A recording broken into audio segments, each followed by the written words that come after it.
going to do an example together, the first example on your note sheet. And let's read it together, and then let's actually draw the triangle so that we have a visual to go with it. It says a right isosceles triangle has legs that are 6 meters long each. Find the length of the hypotenuse to the nearest tenth of a meter. Okay, so I'm going to start by drawing a right. First of all, let's highlight that word right. And then let's also highlight the word isosceles. And I'll go review those just in case you don't remember what they are. So first of all, we know that a right triangle is a triangle that has one right angle.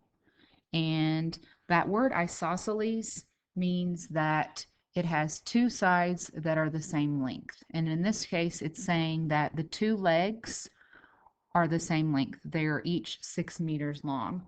So when I draw a visual of that triangle,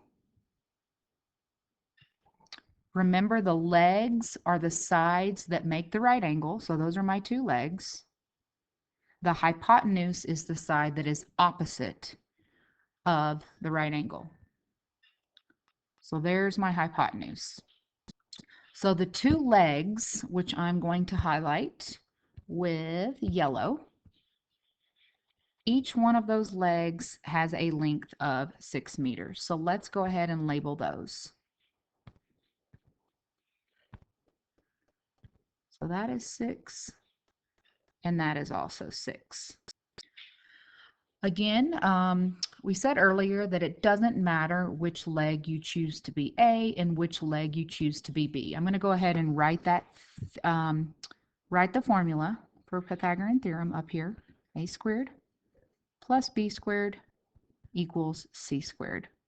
And just so you know what I'm talking about, I'm going to go ahead and say that this one is A and this one is B. And the hypotenuse is C. We don't know what the hypotenuse is. We're trying to find the length of the hypotenuse to the nearest tenth of a meter. So now I know which sides are my legs, and I know which side is my hypotenuse. I'm going to use the Pythagorean theorem to try to figure out what C is. So using that formula, A squared plus B squared equals C squared. A is 6, so I'm going to say 6 to the second power, plus B. B is also 6 because this is an isosceles triangle, is going to equal C squared. So 6 squared plus 6 squared equals C squared. 6 squared means 6 times 6, which is 36. And 6 squared again, 36, is equal to C squared. So I'm just taking this equation, solving one step at a time. Now I'm going to add the 36 and the 36, which is 72. So now I'm left with this equation, 72 equals C squared. And remember in the last chapter, or the last part of this unit, we talked about how to solve an equation that has an exponent, specifically a square or a cube. So you see this one has a 2, C to the second power. The inverse operation of squaring a number is taking the square root. So I'm going to take the square root, whoops, that's supposed to be a 7, of 72.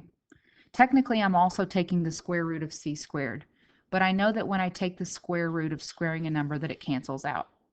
So that tells me that the length of C is going to be the square root of 72. And I know that that's not a perfect square.